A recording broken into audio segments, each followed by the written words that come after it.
الحمد للہ رب العالمین والصلاة والسلام على رسوله الكریم وعلى آلہ واصحابہ اجمعین وعلى كل من تبعهم بإحسان إلى يوم الدین. اما بعد، اللہ تبارک و تعالیٰ کے فضل و کرم سے اللہ تعالیٰ نے ہمیں اپنی زندگی میں ایک اور مرتبہ محرم کا مہینہ دکھایا، اور اس محرم سے مسلمانوں کا جو تقویمی سال ہے وہ شروع ہوتا ہے. اللہ تبارک و تعالیٰ اس سال کو بھی اور اس مہینے کو بھی پوری امت اسلامیہ کے لیے مبارک فرمائے، اور اللہ تبارک و تعالیٰ امت کو جن مشکلات میں وہ گھری ہوئی ہے ان سے نجات عطا فرمائے. محرم کا مہینہ اللہ تبارک و تعالیٰ کے بیان کے مطابق ان 4 مہینوں میں سے ہے جن کو اشہر حرم کہا جاتا ہے، حرمت والے مہینے. قرآن کریم میں باری تعالیٰ نے ارشاد فرمایا، ان عدت الشہور عند اللہ 12 شہرا فی کتاب اللہ یوم خلق السماوات والارض منہا 4 حرم. اللہ تعالیٰ فرماتے ہیں کہ جس دن اللہ تعالیٰ نے آسمان و زمین کو پیدا کیا تھا اسی وقت سے اللہ تبارک و تعالیٰ نے 12 مہینے مقرر فرمائے ہیں، یعنی سال کو 12 مہینوں پر تقسیم فرمایا ہے. اور یہ جس دن سے اللہ نے آسمان اور زمین پیدا کیے اسی دن سے یہ مہینوں کی تقسیم فرما دی تھی. یعنی جو زمانہ ہے یا وقت ہے یہ بھی تو اللہ تعالیٰ کی تخلیق ہے. تو اس زمانے اس وقت کی تخلیق اللہ تعالیٰ نے اس طرح کر دی کہ سال کو 12 مہینے پر تقسیم فرما دیا. اب یہ 12 مہینے کسی بھی قوم میں چلے جائیں، کسی مذہب میں چلے جائیں، کسی دین میں چلے جائیں، سال کے سب کے یہاں 12 مہینے ہوتے ہیں. اللہ تعالیٰ کی تخلیق سے 12 مہینے ہوئے. اسی میں فرمایا کہ ان میں سے 4 مہینے ہیں حرمت والے، منہا 4 حرم. وہ 4 مہینے کون سے ہیں؟ اور رسول کریم صلی اللہ علیہ وسلم نے بیان فرمایا کہ ایک ذوالحجہ ہے، ایک محرم ہے، ایک سفر ہے، اور پھر رجب کا مہینہ ہے. 3 مہینے جو ہیں متواتر ہیں، ذوالحجہ، محرم، سفر. اور پھر ایک مہینہ جا کر شعبان سے پہلے جو رجب کا مہینہ ہوتا ہے. ان 4 مہینوں کو حرمت کے مہینے قرار دیا. ان کو اشہر حرم کہا جاتا ہے، حرمت والے مہینے. اور اس کی ایک وجہ تو یہ تھی، ان کے حرمت ہونے کا ایک نتیجہ تو یہ تھا کہ حضرت ابراہیم علیہ السلام کے وقت سے ان مہینوں میں جنگ کرنے کو ممنوع کر دیا گیا تھا. اس مہینے میں، ان مہینوں میں کسی سے جنگ نہیں کی جا سکتی. اور اسے حضرت ابراہیم علیہ السلام کے وقت سے یہ حرمت چلی آتی تھی. اور زمانے جاہلیت میں جاہلیت والے لوگ بھی اس کی حرمت سمجھتے تھے. اور ان کے حالانکہ ہر وقت قبیلوں کے درمیان لڑائیاں ہوتی رہتی تھیں، ایک قبیلہ دوسرے قبیلے پر حملہ آور ہوتا تھا، خونریزیاں ہوتی تھیں. لیکن جب ان 4 مہینوں میں سے کوئی مہینہ آ جاتا سب رک جاتے. تو یہ ایک تو اس حرمت کا نتیجہ یہ تھا کہ ان میں جنگ کرنا منع تھا. نبی کریم سرورت عالم صلی اللہ علیہ وسلم کی شریعت میں شروع میں یہی حکم تھا کہ ان 4 مہینوں میں جنگ کرنا منع ہے. بعد میں آیا یہ حکم باقی رہا یا نہیں رہا، اس کے بارے میں علماء کے مختلف اقوال ہیں. لیکن زیادہ تر فقہا کا کہنا یہ ہے کہ یہ حکم آخر زمانے میں نبی کریم سرورت عالم صلی اللہ علیہ وسلم کے آخری دور میں جا کر منسوخ ہو گیا تھا. یعنی اس کی حرمت اس معنی میں کہ جنگ نہیں کی جا سکتی، یہ حکم ختم ہو گیا تھا. لیکن اس ختم کے ختم ہونے کا مطلب یہ نہیں کہ ان کی حرمت میں کوئی کمی آ گئی، بلکہ ان چاروں مہینوں میں حرمت ان کی بدستور برقرار رہی، اور اس معنی میں برقرار رہی کہ ان مہینوں میں اللہ جل جلالہ کی عبادت اور مہینوں سے زیادہ افضل اور زیادہ اجر و ثواب کا سبب ہے. یعنی آج بھی ان کو اشہر حرمی کہا جائے گا، حرمت والے مہینے کہا جائے گا.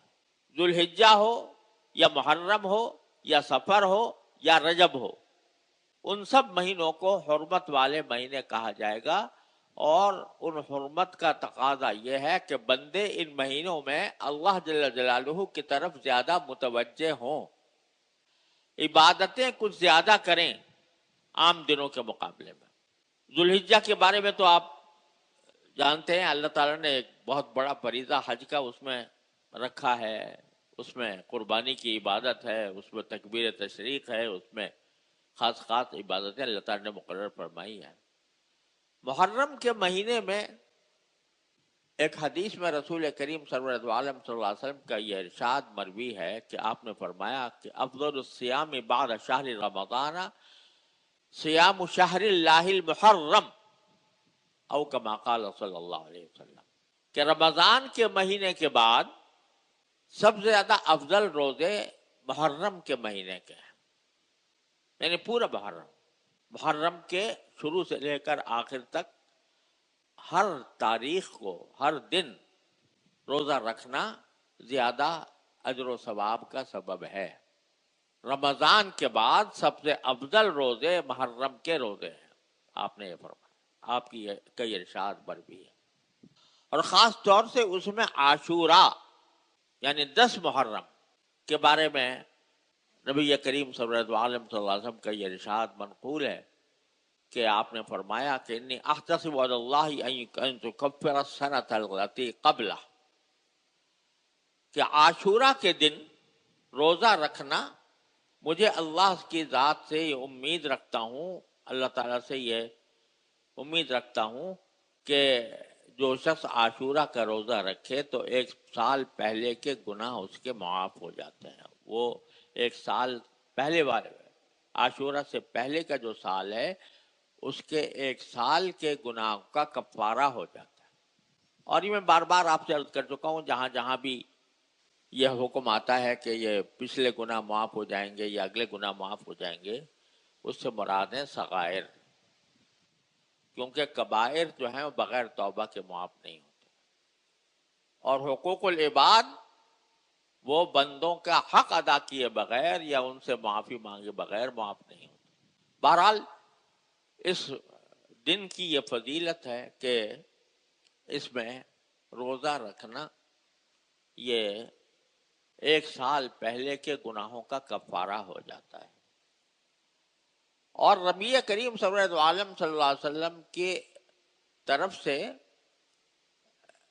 عاشورہ کا دن روزہ رکھنے کا معمول تھا، اور ایک زمانے میں عاشورہ کا روزہ فرض کر دیا گیا تھا. جب تک رمضان کے روزے فرض نہیں ہوئے تھے تو اس وقت تک کچھ روزے فرض تھے، ان میں محرم کا عاشورہ کا دن کا روزہ بھی فرض تھا. بعد میں حضرت عائشہ صدیقہ رضی اللہ تعالیٰ عنہ فرماتی ہیں کہ جب رمضان کے روزے فرض کر دیے گئے تو عاشورہ کے روزہ فرض نہیں رہا. جس کا چاہتا دل چاہتا رکھتا اور جس کا دل نہ چاہتا نہ رکھتا، لیکن اس کی فضیلت برقرار رہی اور وہ اب آج بھی عاشورہ کے روزے کی عظیم فضیلت ہے. اور اس کا روزہ رکھنا اہتمام سے مسلمانوں کو چاہیے کہ حتی الامکان اس روزے کو رکھیں. البتہ ایک حدیث آپ نے آخری عمر میں ارشاد فرمائی، اور وہ یہ کہ یہ بات مشہور و معروف تھی حضور اقدس سرور عالم صلی اللہ علیہ وسلم کو بھی معلوم تھی کہ یہودی بھی عاشورہ کا روزہ رکھتے ہیں، اور ان کے روزہ رکھنے کی وجہ یہ بتائی جاتی ہے کہ یہ وہ دن ہے جس میں اللہ تبارک و تعالیٰ نے موسیٰ علیہ السلام کے لشکر کو نجات عطا فرمائی اور فرعون غرق ہوا۔ فرعون کو غرق کر کے موسیٰ علیہ السلام کے لشکر کو بنی اسرائیل کے ساتھ دریا کے پار اتار دیا۔ وہ ایک طرح سے حضرت موسیٰ علیہ السلام کو فرعون کے لشکر پر فتح حاصل ہوئی، تو اس کی یادگار کے طور پر یہودی عاشورہ میں روزہ رکھتے تھے۔ اب صورتحال تو یہ ہے کہ اس وقت جو یہودی عرب میں آباد تھے وہ ہمارے اسلامی مہینوں ہی کی اتباع کرتے تھے، لہذا عاشورہ ان کے نزدیک وہی ہوتا تھا جو کہ اسلام میں ہوتا ہے۔ بعد میں یہودیوں نے اپنا سال تبدیل کر لیا، تو وہ عاشورہ کا جو ان کا نیا حساب ہے اس کے تحت جب وہ دن آتا ہے تو اس میں رکھتے ہیں، لیکن حضور اقدس صلی اللہ علیہ وسلم کے زمانے میں عاشورہ کے دن روزہ رکھا تھا۔ تو رسول کریم صلی اللہ علیہ وسلم نے فرمایا کہ ہم تو موسیٰ علیہ السلام کے اتباع کے زیادہ حقدار ہیں بنسبت یہودیوں کے، کیونکہ یہودی جو ہیں وہ موسیٰ علیہ السلام کی تعلیمات کے اوپر عمل نہیں کرتے صحیح معنی میں۔ ہم موسیٰ علیہ السلام کے صحیح زیادہ حقدار ہیں، لہذا ہم بھی روزہ رکھتے ہیں۔ یہ بات آپ نے ارشاد فرمائی تھی، لیکن وفات سے ایک سال پہلے آپ نے ایک موقع پر بھی ارشاد فرمایا کہ اگر میں اگلے سال زندہ رہا تو میں صرف عاشورہ کا روزہ نہیں رکھوں گا بلکہ عاشورہ کے ساتھ کوئی دن ملا کر رکھوں گا، یا تو 9 محرم بھی ساتھ رکھوں گا یا 11 محرم بھی ساتھ رکھوں گا، کوئی دن ان کے ساتھ ملا کر رکھوں گا۔ اور وجہ یہ بیان فرمائی کہ اس میں یہودیوں کے ساتھ مشابہت پائی جا رہی ہے۔ یہودی جو ہیں وہ صرف عاشورہ کے دن روزہ رکھتے ہیں، اگر ہم بھی عاشورہ کے دن روزہ رکھیں صرف عاشورہ کے دن تو ہماری مشابہت پیدا ہو جائے گی یہودیوں کے ساتھ، اور مسلمان کی مشابہت کسی اور مذہب والے کے ساتھ یہ مقبول نہیں۔ آپ اندازہ کیجئے کہ غیر مسلم کے ساتھ مشابہت یعنی ایک جیسا ہونا وہ عبادت میں بھی پسند نہیں۔ روزہ عبادت ہے، کوئی گناہ کا کام تو نہیں ہے، اور اگر یہودی روزہ رکھتے ہیں تو یہ کوئی گناہ کا کام تو نہیں کرتے، وہ عبادت ہی ہوتی ہے۔ لیکن سرکار دو عالم صلی اللہ علیہ وسلم نے عبادت کے اندر بھی غیر مسلموں کے ساتھ مشابہت کو ناپسند فرمایا، لہذا فرمایا کہ اس مشابہت کو بدلنے کے لیے اگر میں زندہ رہا تو اگلے سال ایک روزہ مزید رکھوں گا۔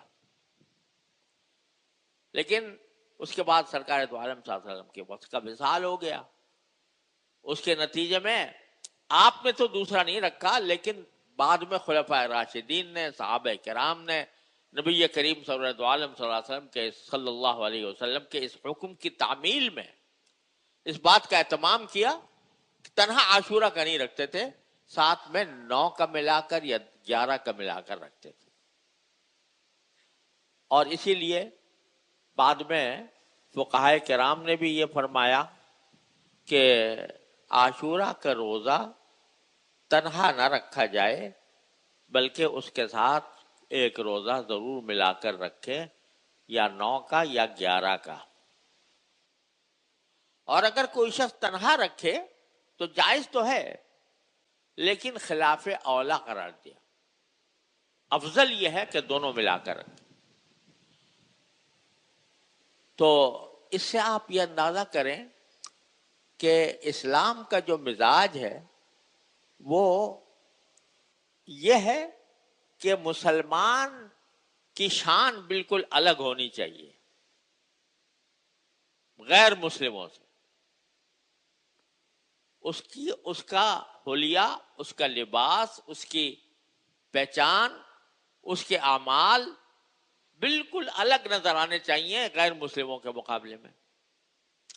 یہاں تک کہ عبادت کے اندر بھی، جو عبادت ان کے نزدیک بھی ہے ہمارے نزدیک بھی ہے، اس عبادت کے اندر بھی امتیاز ہونا چاہیے مسلمان اور غیر مسلم کے درمیان. تو یہ بڑا اہم مسئلہ ہے کہ جب روزے کے اندر مشابہت آپ نے گوارا نہیں کی تو رہن سہن کے طریقوں میں اگر ہم مشابہت اختیار کریں غیر مسلموں کی تو وہ نبی کریم سرور دو عالم صلی اللہ علیہ وسلم کو کتنی ناپسند ہوگی. ایک حدیث میں آپ نے ارشاد فرمایا کہ من تشبہ بقوم فہو منہم، جو شخص کسی قوم کی جان بوجھ کر شباہت اختیار کرے تو وہ انہی میں سے. اللہ بچائے. یعنی کوئی شخص نصرانیوں جیسا کوئی کام کرتا ہے، عیسائیوں جیسا کام کرتا ہے، اور اس لیے کرتا ہے کہ میں ایسا نظر آؤں جیسے نصرانی ہے. یہ قید ہے ساتھ میں کہ اس نقطۂ نظر سے کوئی آدمی عیسائیوں کی اتباع کرے کہ لوگ میں دیکھنے میں ایسا نظر آؤں، عیسائی نظر آؤں، تو اللہ بچائے وہ پھر عیسائیوں کے ساتھ حشر ہوگا اس کا. یہ تو وہ ہے جب کہ آدمی اس قصد سے کرے کہ میں ان جیسا نظر آؤں تو بڑی سخت بعید ہے اس پر. لیکن ایک ہے مشابہ، یہ تو تشبہ کہا فرمایا، یہ باقاعدہ اہتمام کر کے آدمی کسی کی مشابہت اس لیے اختیار کرے کہ میں اس جیسا نظر آؤں، اس کی تو اتنی بعید بیان فرمائی.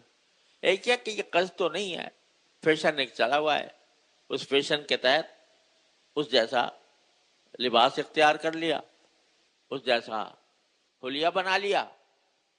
تو اگرچہ اس میں تشبہ والی بات نہ ہو لیکن مشابہت والی بات تو ہے. ہونا تو یہ چاہیے کہ ایک مسلمان غیر مسلم سے بالکل اپنے حلیے سے، اپنے قد و قامت سے، اپنے انداز سے، اپنے لباس سے، اپنی چال ڈھال سے غیر مسلموں سے ممتاز ہو. لیکن افسوس ہے کہ ہمارے ہاں ایک مزاج بن گیا کہ بھئی انگریزوں جیسا لباس پہنو، ذرا دیکھو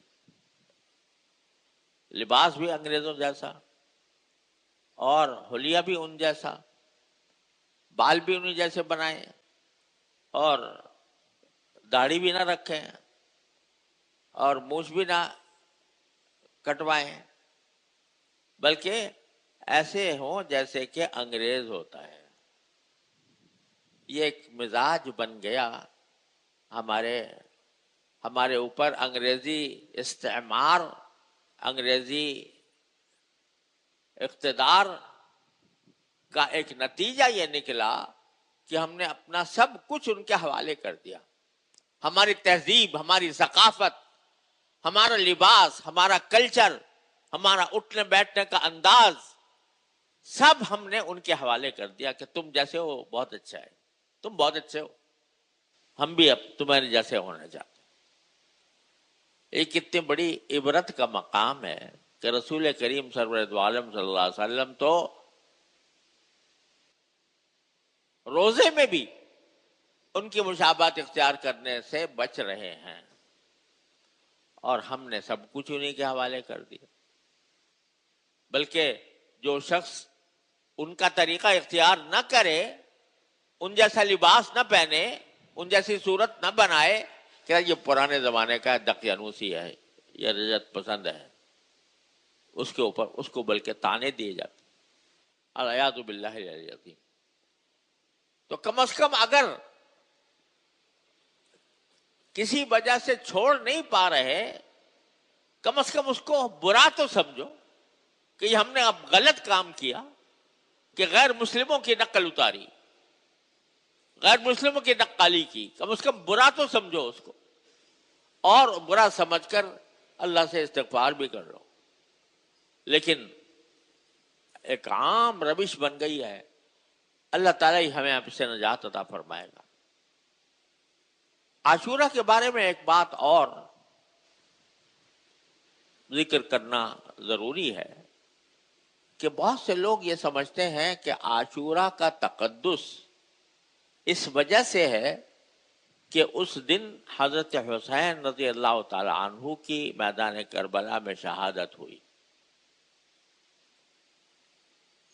اس میں کوئی شک نہیں کہ کربلا کا واقعہ پوری امت مسلمہ کے لیے انتہائی دردناک، المناک سانحہ ہے کہ اس میں نبی کریم صلی اللہ علیہ وسلم کے محبوب نواسے کو میدان کربلا میں شہید کیا گیا اور ان کے ساتھیوں کو بھی شہید کیا گیا۔ یہ ہماری تاریخ کا بہت ہی المناک واقعہ ہے، بہت بڑا سانحہ ہے جو ہماری تاریخ میں پیش آیا۔ لیکن عاشورہ کے تقدس کا اس سے کوئی تعلق نہیں۔ عاشورہ جیسے میں نے عرض کیا شروع سے اس کی حرمت چلی آتی تھی، اور حضرت حسین رضی اللہ تعالیٰ عنہ کی فضیلت میں یہ ایک اضافہ ہے اس لحاظ سے کہ اللہ تعالیٰ نے ان کو شہادت کا مقام عطا اس دن فرمایا جو عاشورہ کا دن تھا۔ حضرت حسین رضی اللہ تعالیٰ عنہ کی مزید فضیلت، علاوہ بے شمار فضائل کے، مزید فضیلت اس بات سے بھی ہوتی ہے کہ اللہ تعالیٰ نے ان کو شہادت کا مقام عطا کرنے کے لیے عاشورہ کے دن کا انتخاب فرمایا، جو پہلے ہی سے مقدس تھا۔ اس مقدس دن میں حضرت حسین رضی اللہ تعالیٰ نے اپنی جان آفروں کے سپرد کر دی، تو یہ ان کی فضیلت ہے، ان کا اکرام ہے۔ لیکن عاشورہ کے تقدس کا اس سے کوئی تعلق نہیں۔ اب افسوس یہ ہے کہ ہماری تاریخ میں اس قسم کے المناک واقعات بہت سے ہیں،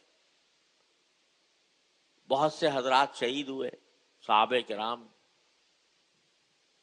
حضرت فاروق اعظم بھی شہید ہوئے، حضرت عثمان غنی بھی شہید ہوئے، حضرت علی مرتضیٰ رضی اللہ تعالیٰ بھی شہید ہوئے۔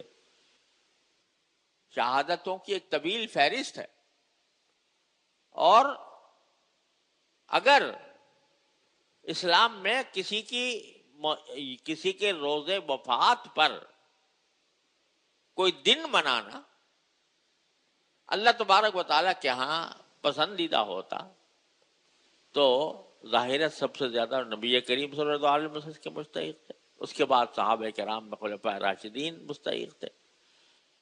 لیکن ہماری تاریخ الحمدللہ اتنی بڑی شخصیتوں سے مالا مال ہے کہ اگر سال کا کوئی دن بھی شاید ایسا نہ ہو کہ جس میں کسی بڑے کی وفات نہ ہوئی، تو اگر سب کے وفات کے دن منائیں تو سارا سال وفات کے دن ہی مناتے رہیں گے۔ لہذا اسلام میں وفات کا دن منانے کا کوئی تصور نہیں ہے۔ البتہ جو اپنے بزرگ ہیں، ہمارے مقتدی ہیں، ان کے ساتھ محبت کا اصل حق یہ ہے کہ ان کی تعلیمات کو انسان اپنائے، ان کے مشن کو لے کر چلے، اور ان کی جو اچھی صفات تھی ان کو اپنے اندر لانے کی کوشش کرے۔ اس کے بجائے بہرحال ایک ایسا فرقہ پیدا ہو گیا کہ جو اس نے اس کو عاشورہ کے دن کو ماتم کا دن بنا لیا، سوگواری کا دن بنا لیا، اور اس میں وہ ماتم کرتے ہیں، سینہ پیٹتے ہیں، اپنے آپ کو زخمی کرتے ہیں، خدا جانے کیا کچھ کیا جاتا ہے، وہ جانے، ان کا کام جانے۔ لیکن عام ایک مسلمان کے لیے تو حکم یہ ہے کہ وہ اللہ تعالیٰ کی طرف رجوع کرے اور اس میں عاشورہ کے دن روزہ رکھے. اور ایک روایت میں یہ بھی آیا ہے کہ رسول کریم صلی اللہ علیہ وسلم کی طرف منسوب ہے کہ آپ نے فرمایا کہ جو شخص عاشورہ کے دن اپنے گھر والوں کے لیے نفقے میں کچھ وسعت کرے، گھر والوں پر جو کچھ خرچ کرتا ہے اس میں کچھ وسعت کرے، تو اللہ تعالیٰ اس کی سارے سال وسعت عطا فرمائے گا. یہ بھی ایک روایت میں ہے. بہرحال یہ ایک برکت کے لیے ہے، کوئی یہ باقاعدہ نہ کوئی فریضہ ہے، نہ کوئی سنت ہے، نہ مستحب ہے. اور باقی چیزیں سب لوگوں نے اپنی اپنی بنا لی ہیں، کوئی کھچڑا پکانا اور حلیم بنانا اور یہ سب کچھ، اس کا کوئی شریعت سے تعلق نہیں. بہرحال جو اصل حکم ہے وہ ہے اس میں روزہ رکھنے کا اور زیادہ سے زیادہ اللہ تعالیٰ کی طرف متوجہ ہونے کا، اور بلکہ پورے محرم کے اندر ہے کہ زیادہ سے زیادہ اللہ تعالیٰ عبادت کی توفیق عطا فرمائے. اللہ تعالیٰ ہم سب کو اس شہر محرم کے حقوق کی ادائیگی کی توفیق عطا فرمائے اور اس سے فائدہ اٹھانے کی توفیق عطا. صلی اللہ تعالیٰ علی خیر خلق.